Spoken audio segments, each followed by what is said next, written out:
daily soccer podcast with the Global Sports Podcast Network.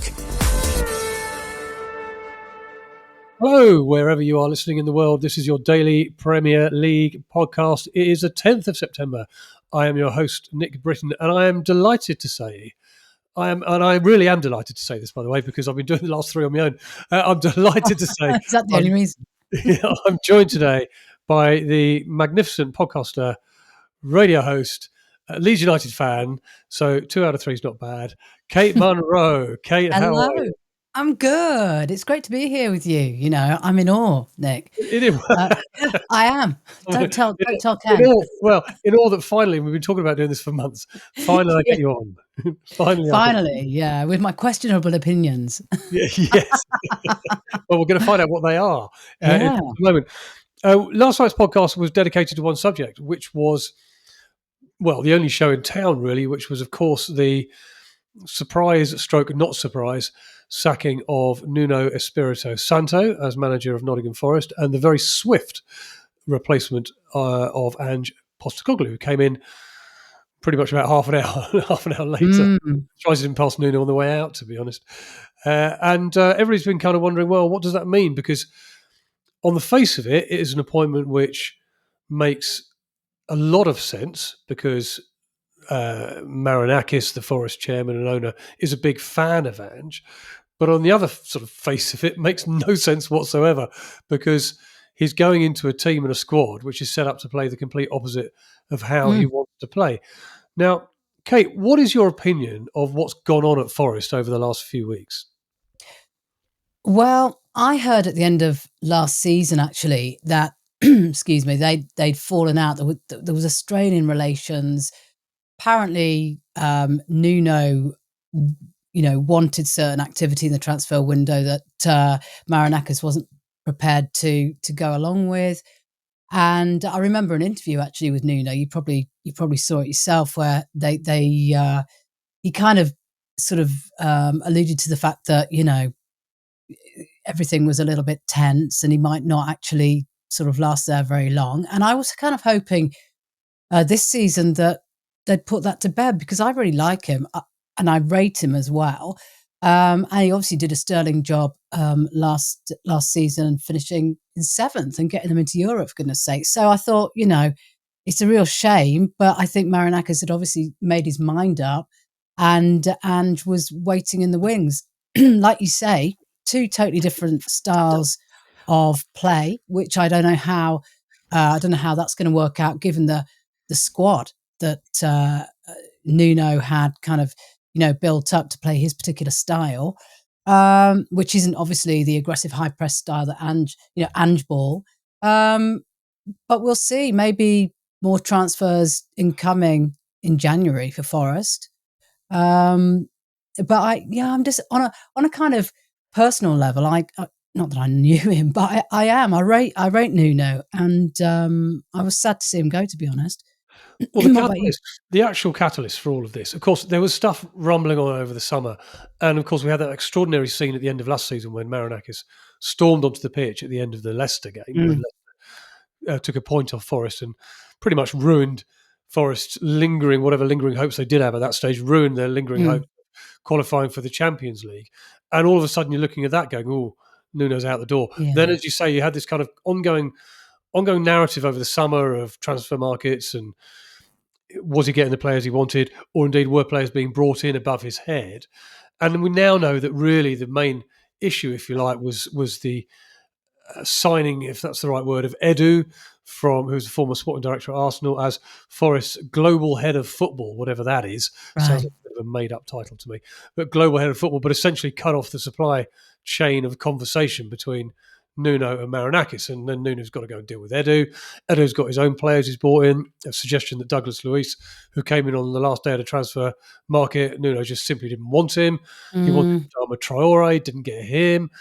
And then we had that extraordinary press conference from Nuno just before the opening game of the season, which Forest won, and won comfortably against Brentford, where he essentially said, it's all broken down. Don't have a relationship with anymore. We just talk every day. And now we don't, and that's the end of that. And anybody listening to that would automatically think, here's a man who's trying to talk himself out of a job. Here's a guy who doesn't want to be here anymore. He Here's a succeeded, guy right? who wants to who just kind of wants to get sacked. Doesn't want to leave because he doesn't get paid, but wants to get sacked and engineer a situation where it's very easy for Marinakis to hit the button on him. Then it kind of all calmed down a little bit, and Forest started the season well, and like I say, good win against Brentford. Then a decent point against Palace, to be fair. Then we had the 3-0 home defeat against West Ham. And there hadn't really been any more talk about this. So you're kind of wondering, oh, well, has he survived for the time being? Then Nuno goes, oh, yeah, we're having clear the air talks during the international break, which, of course, reinvigorates the whole story. And then the news came that those talks never even took place, and Marinakis just pushed the button on him. So that's the end of that. But I do feel, as much as Nuno has done a brilliant job, and he's arguably been the most successful manager with Brian Clough down the road, in City Ground. Do you would feel City fans agree? Go on. Sorry, would City fans agree with you there? Do you think he's been? Do you mean Forest fans? Forest fans, yeah. Would they agree with you that he's been as as great a manager as Cloughie? Well, he's not as great a manager. No, the greatest manager since. Oh, sorry. He wins the European Cup. And all of that. No, not as good as, but since Brian Clough walked the hallowed turf of the City Ground, have they had a successful manager? Bearing in mind the very, very swift turnaround from relegation fodder to Champions League, nearly bridesmaids, if you like. Yes, it was. So I can't think of anybody who's done a better job at Forest since Clough, really, because I had a succession. Spent a lot of time out of the Premier League, of course. So. That was my kind of assertion on it. But do you feel that by going public in this sense, he was engineering himself out of the club, or was he just being a bit naive? I don't think he was being naive. You're probably right. You see, I always try to see the good in people, so I wouldn't have thought that personally. It wouldn't be the first thing I'd think about. But yeah, probably. Knowing how he's really experienced, isn't he? And if it's not working to sort of his advantage, then I can't see really why he'd want to stay, because he's not going to get anywhere with a relationship like that. So probably, and Postecoglou waiting in the wings, wasn't he? Because that was obviously a done and dusted deal, wasn't it? Yes, quite obviously talks going on behind the scenes there for quite some time. We're going to just move on then in just a moment to what this means for Nottingham Forest. They've got a very tricky trip to Arsenal on Saturday. And bear in mind that all the players are still, most of them are on international duty still. So Ange, although he's got through the door yesterday, when will he actually have a chance to sit down and talk to his players? Probably not till Friday morning when they're all back.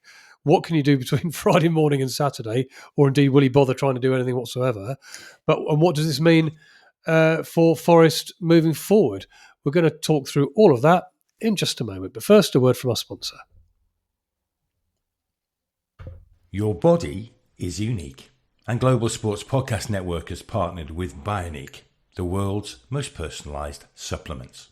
Bionique provide 100% tailor-made supplements designed to deliver precisely what your body needs at exactly the right levels to optimise your health. No guessing. So click the link in the show notes. Use the code GSPN2025 for 40% off your first month's subscription.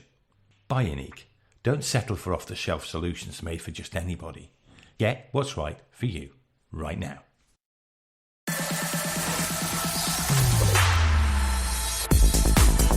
Your daily soccer podcast with the Global Sports Podcast Network.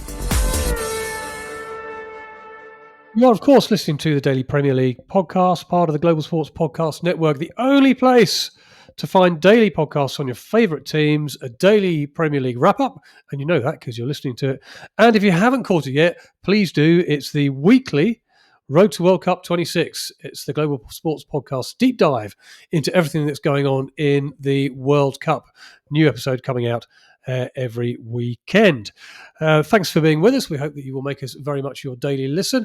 Now, when Ken was reading out that Bionique ad, Cate, your face crumbled. I didn't know whether you were laughing or crying. Don't know. It sounded like a trailer for a porno. That's what I was That's what I was thinking. Ken trying to do his sexiest voice.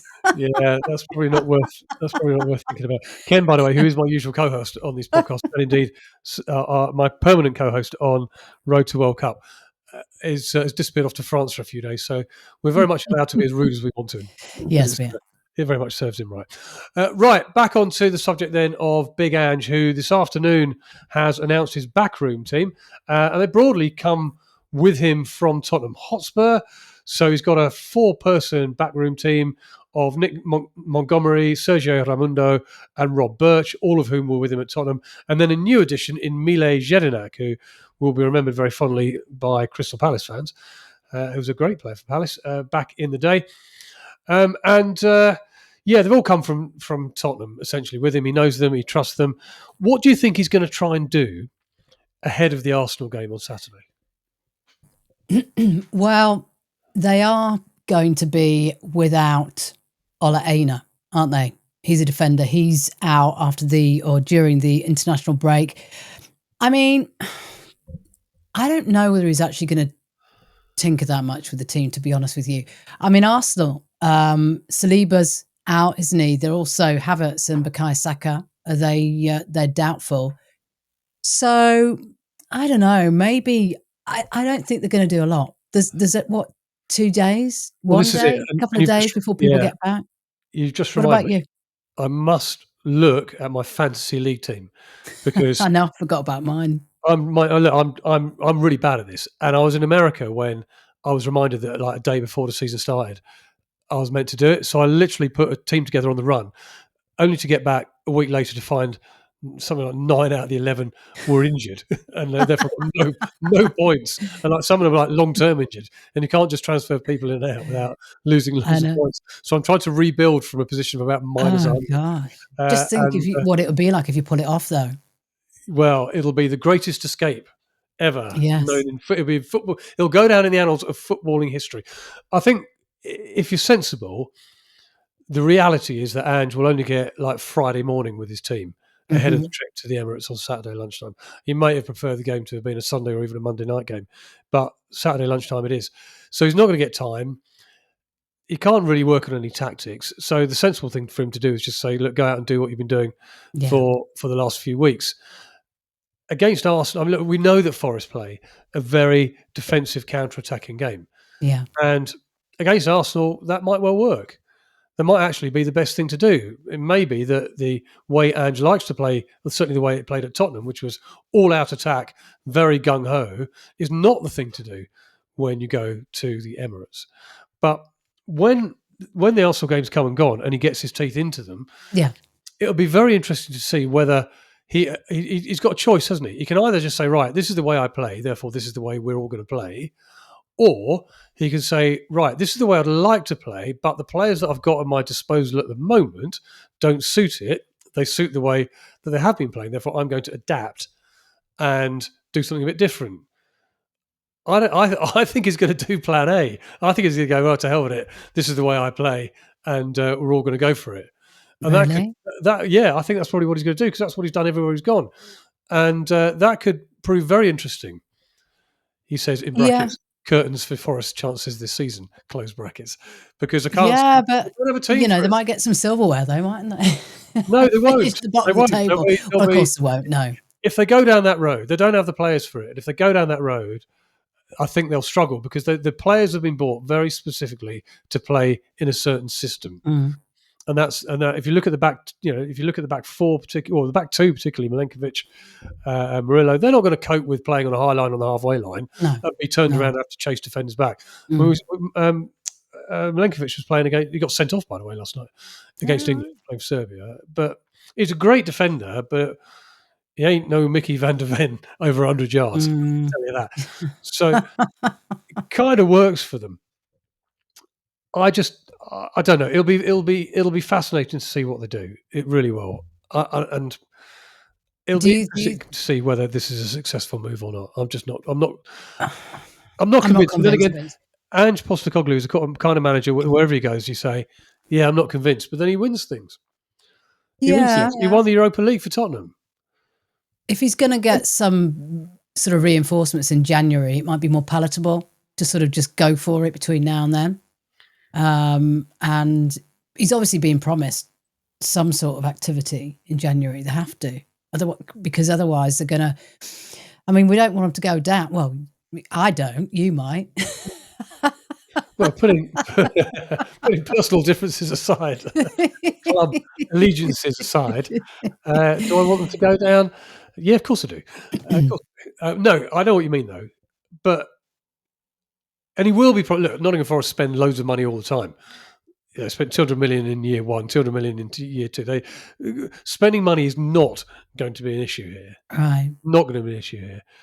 And they're able to get away with PSR because they sell loads of players that they bring them, don't use them, and sell them. Yeah. So I'm sure Ange has been promised a lot of funding and a lot of money. The most interesting thing is what happens when it doesn't go right and Marinakis starts ranting and raving at him. Mm-hmm.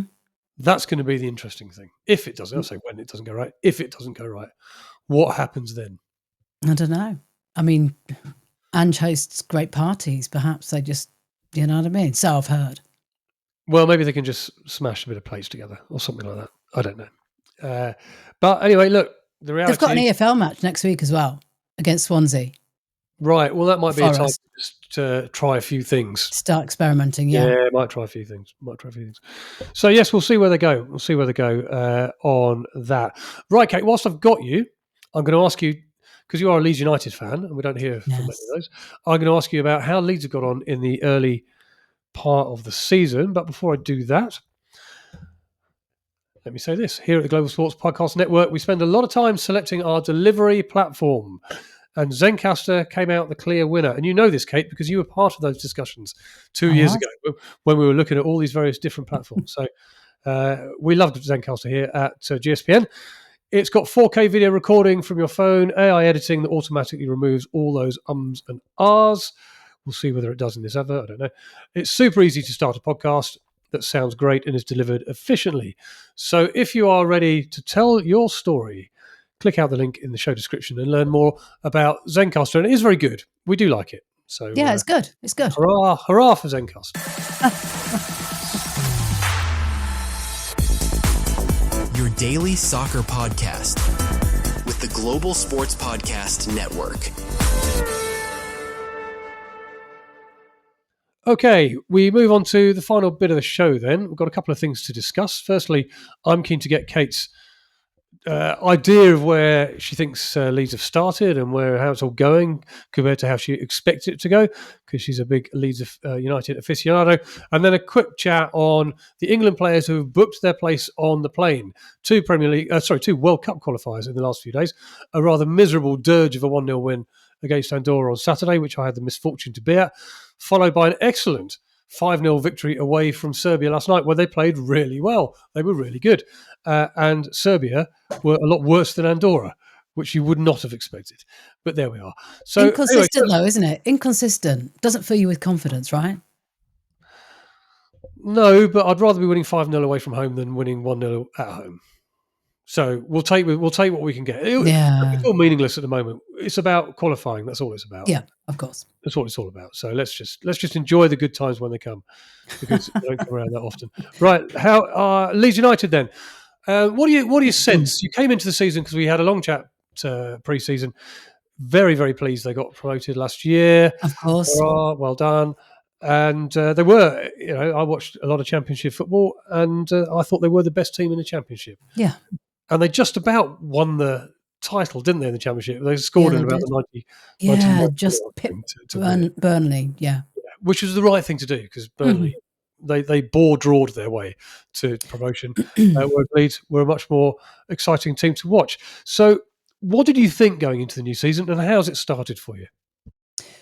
So going into the new season, I mean, obviously it's been a project, hasn't it, since we were relegated, taken over by the 49ers, who brought loads of optimism, really sort of feel good.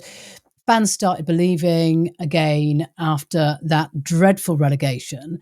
And it didn't happen for us season before last. So we kind of sucked it up and went again and had a really, really good season. And all the sort of noises coming out of the board and everything, you know, you kind of, you couldn't help but be optimistic, basically. So quite frankly, when the transfer window slammed shut, I think myself and a lot of other people were pretty, well, disappointed, uninspired. And you were talking about a miserable score bore the other day. Well, that's what, that's kind of feeling I get when I watch Leeds at the moment. I don't think they are cohesive. I know it's early in the season, but I don't think they're playing cohesively. The players that should be performing aren't. We're not scoring any goals. That match last Saturday or the Saturday before last against Newcastle was awful, just awful too. I mean, Newcastle at the moment aren't doing exactly great, are they? So that really was a score bore. And we've had the 5-0 defeat, haven't we, at Arsenal. Beaten at Sheffield Wednesday in the EFL Cup. It's just been pretty dire, Nick, to be honest with you. And I know we're 12th, which is, you know, better than Burnley. But Sunderland are in 6th, and that is kind of where I think we should be. And plus the fact we didn't spend as much or as creatively as we should have done in the transfer window. We still haven't got a number 10. We've bought can I just carry on with my rant? This is. I didn't expect it to be this long a rant, but yeah, do carry on. Sorry. I'll go make a cup of tea, shall I? I'll be back in 15 minutes. Off you go. Yeah. It's Dominic Calvert-Lewin on a free and Jack Harrison back from Everton. Everton's cast-offs. And if you're getting Everton's cast-offs, I think there's something radically wrong with your kind of the way you're conducting your transfers. So, yeah, I mean, overall, pretty disappointed and quite bored at the moment, really. Yeah. There you go. So over to you. Your strikers, your main strikers are Dominic Calvert-Lewin, who we've talked about, Joel Pirro, Noah Okafor, and is it then Mecha as well? Are they the kind of 4 key strikers? Because Nonto kind of plays on the wing, doesn't he? Yeah, he's not a striker. He kind of runs around the wing a bit, and then obviously you've got Harrison as a kind of creative forward, but not a striker. So, are there goals? Are there going to be enough goals in those lot? Because they haven't spent. You know, it's just. I would have expected Leeds, having learnt the lesson from last time, to go out and spend big on a striker. I like you. I mean, I'm not even a Leeds fan, but I kind of looked at them going, right, so Dominic Calvert-Lewin then, yeah? Okay. That doesn't send any kind of signal to me, and I'm not even a Leeds fan, as I say, that they're gonna score enough goals here. They're not. The sitters that he missed against Sheffield Wednesday, it was embarrassing. Pirro wasn't a great scorer last season. Certainly hasn't reached the heights that he did when he was at Swansea. Is it? Yeah. Playing in a different position, admittedly, but still, I don't think, from what I can see, yet again, it was Nonto who's providing most of the opportunities from what I've seen. Calvert-Lewin, like I said, missed it. It was like watching Patrick Bamford all over again. Do you know what I mean? And that's a very good, it was just awful. So, if I was to ask you to gaze into your crystal ball, and I'm sure you've got lots of crystal balls knocking around your house. I do. In fact, you can barely move for crystal balls. I can't. So pick one of them. Right. Pick one of them. Look into it deeply. Where are Leeds going to finish this season? Oh, gosh. That is a good question, isn't it? That's why I asked, yeah. That's the whole point. That's how these things work. I ask the question and then you give me a good answer. Shall I do it for you? Oh, don't. Shall I do it for you? Because I had Leeds as, when Ken and I, when we did the podcast at the start of the season, he asked me to predict my bottom 3. Don't. You're going to say 19th, aren't you? And I had Brentford, I had Burnley, and then I had 1 out of 2. I couldn't quite pin Leeds or West Ham. Couldn't quite pin it, so I said Leeds. Really? Yeah, because only because I just don't think you've got the goals in you this season. I don't. And if you can't score goals in the Premier League, you'll get relegated. It's as simple as that. What on earth is going on? I actually, when you asked me that question, the number 19 popped into my head, as much as I hate to say it. But unless they sort something out, I mean, what in God's name possessed them to go with Dominic Calvert-Lewin on a free? I feel like I've just given you this news and you look like you're in a state of shock. No. If we look at the spend, Sunderland spent 142 mil. We spent 108. Yeah. What have we got for that? You know, decent goalie. We needed that. I just don't know the thinking behind it. I do not know the thinking behind it. And it's depressing, Nick, to be honest. To be fair, you sound depressed and you look depressed. I wish I'd never brought it up. If there's any consolation whatsoever, when Ken and I did do our right, how do you think the bottom 3 teams are going to fare in order? I did put Burnley doing worse than Leeds. I put Sunderland at the top because I think Sunderland are going to have a good season. I think they're all right. I think they'll survive quite comfortably. I think they bought really well, and they've got a really good manager. And one of my issues about Leeds, the manager, I don't think Daniel Farke is cut out for the Premier League. Yes. His record in the Premier League is poor. And but then he would argue that was because he wasn't backed. Well, at Norwich. Well, we can argue which to be fair, could be true. Still says relegation on his CV, doesn't it? Whether he was backed or not, or likes it or not. And to be fair, I think at Norwich that was the case. To be fair to him, that probably was. But the case. That's kind of the case here, isn't it? Spent 108 million pounds. I know, but with on what? Well, that's not the point, is it? The manager's in charge. It's not like he's just come in and inherited all these players. He was in charge. He knew the players that were buying in. Presumably, he had a say on all of those players. So he's got to live and die by that. So do you think he'll last? Well, I don't know whether it depends what the new owners are like, whether they are the hire and fire type. But I hope so, because I'll tell you what. No, I don't. If he lasts, Leeds won't. Put it like that. Yeah, I don't think you've got it in you. I do feel there's a Nuno's free now, isn't he? Stranger things have happened. That might be elevated. Actually, that might be elevated to my managerial merry-go-round slot that we do quite often. Oh, please! My latest one is, or has been, for listeners of this podcast, you will know this, was Amarin out to be replaced by Oliver Glasner. But actually, Farke out to be replaced by Nuno is a good shout. I'd love that. That is a good shout. Yeah, I would love that. Yeah. I don't think the fans would like the style of football, though, to be fair. No, it's very defensive. Well, you say that.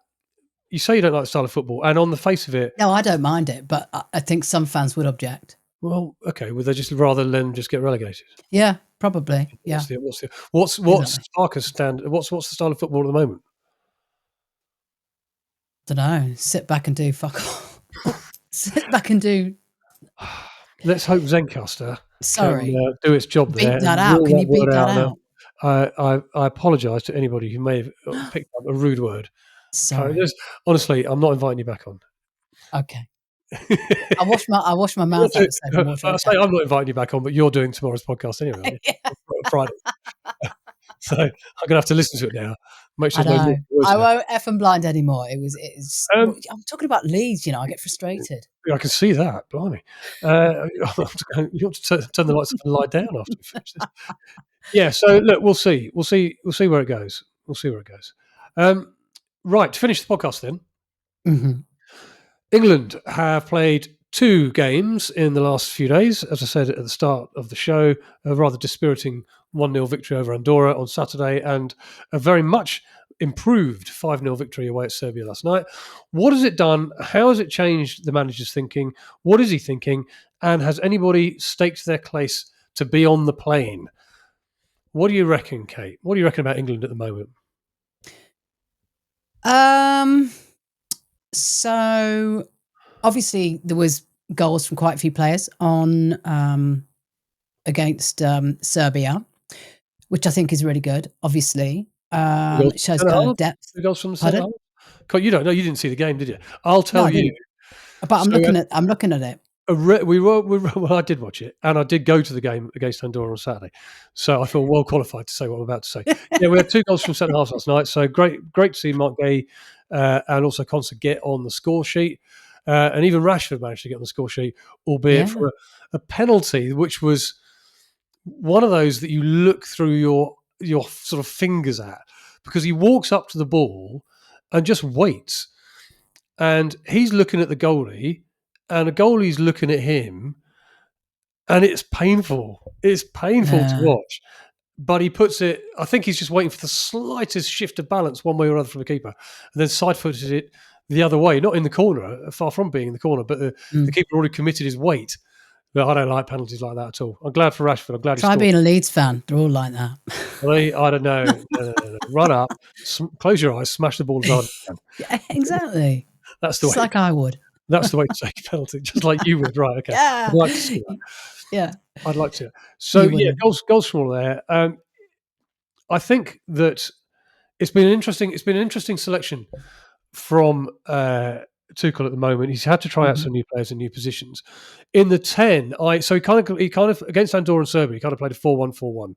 And he had Elliot Anderson in that holding midfield, which released Declan Rice to play much higher up the pitch. On Saturday, he was playing close to Eze. Yesterday, he was playing close to Morgan Rogers at Villa. And Elliot Anderson has given Thomas Tuchel a real dilemma, because he was by far the best England player on debut against Andorra on Saturday. And last night, he played really well as well. Now, we've been thinking about, all right, okay, in England tense, how do you get Bellingham, and do you build a team around Bellingham? Do you build a team around Rice? Who's going to be that holder? Well, Anderson's come in and 2 games ripped that whole argument apart. Because if I started the World Cup tomorrow, Bellingham would not get in my team. Yeah, he would not get in my team, and I would have Anderson in there, and I would have Rice pushing forward. right. And it seemed to work. That kind of double pivot seemed to work really, really well. And I would have Rice over Bellingham every day of the week anyway. And it's been really, really interesting. Why is that? Why is that? Why? Because I just think he's a better player. And I just think he's a better player, Rice. I think he can offer more to England. I think he does offer more to England. I think he blows far less hot and cold than Bellingham does. Yeah. And Bellingham's a very important player for England, but he's not on my absolute must-start list of players. Who is? Rice? Pickford in goal. Yeah. Think about the spine of the team. Jordan Pickford in goal is.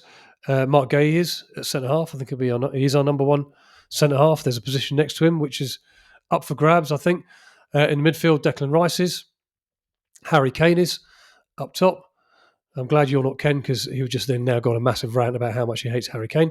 Why does he hate him? Oh, because he just thinks he's slow, old and rubbish. Conveniently forgetting about the fact that he scores loads of goals. And probably Bukayo Saka is as well, when he's fit. Yeah, when he's fit. Madueke's played really well in the last 2 games. He's certainly staked his claim. Eze was disappointing on Saturday.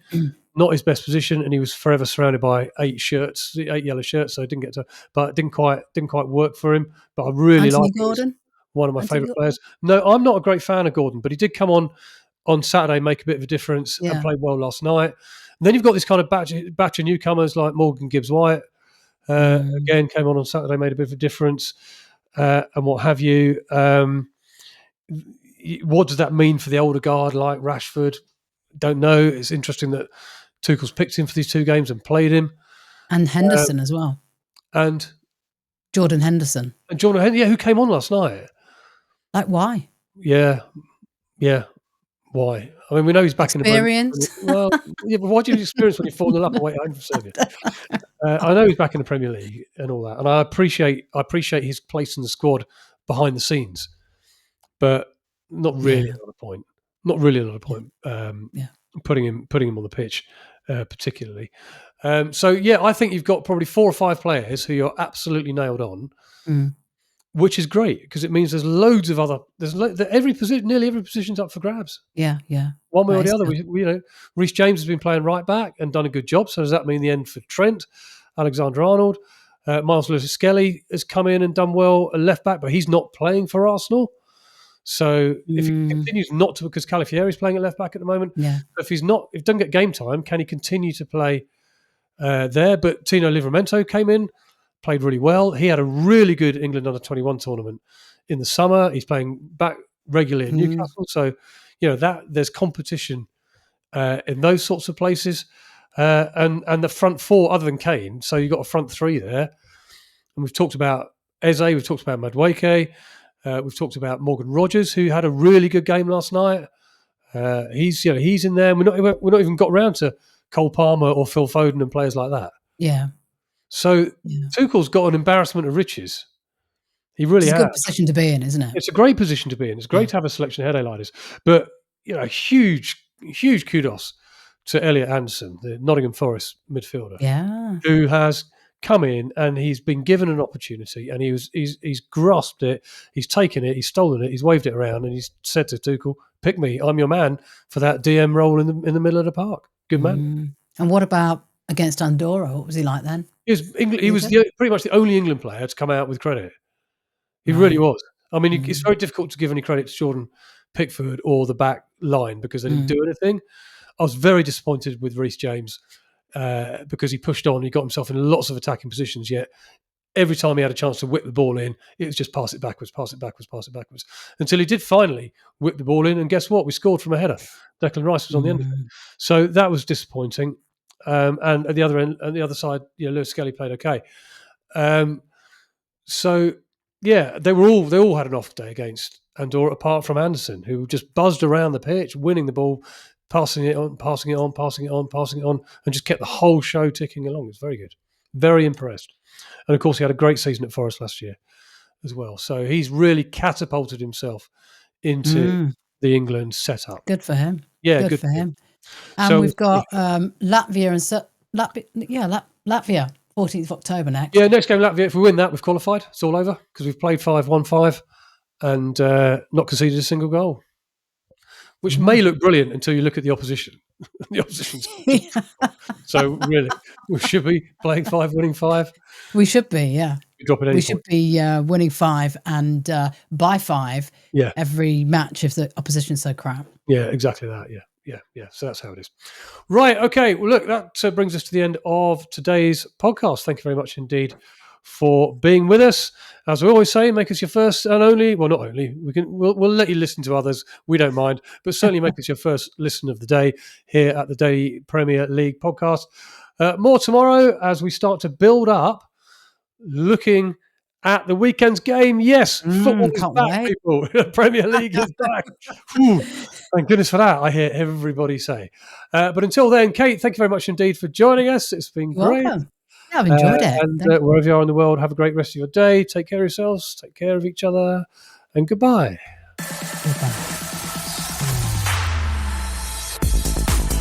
Your daily soccer podcast with the Global Sports Podcast Network.